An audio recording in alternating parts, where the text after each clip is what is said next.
Hello guys, আজকে আমরা আসছি কাদিয়ানি মসজিদ ভাঙছে, তো সেখানে আমরা আসছি। তো এখানে একটা কাদিয়ানি মসজিদ ছিল, এই মসজিদটা ভাঙার উদ্দেশ্যে সবাই কিন্তু এখানে একত্রিত হয়েছে। তো মসজিদটা ভাঙছে। তো কাদিয়ানি মসজিদটা হয়তো অনেকে জানে না কাদিয়ানি মসজিদটা কি। কাদিয়ানি মসজিদটা হচ্ছে যে আমরা কেবলার দিকে দিয়ে পশ্চিম দিকে হয়ে আমরা নামাজ পড়ি, ঠিক আছে।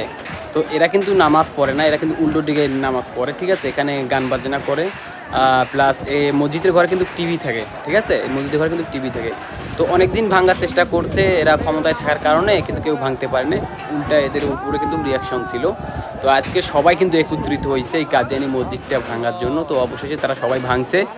তো গাইস, এইরকম যেন আশেপাশে যেন এরকম মসজিদ না হয়, তাহলে আমাদের সমাজটা নষ্ট হয়ে যাবে। তো সবাই লাইক কমেন্ট শেয়ার করে সবাইকে দেখার সুযোগ করবেন ইনশাল্লাহ। ওকে, সবাই ভালো থাকবেন। আল্লাহ হাফেজ।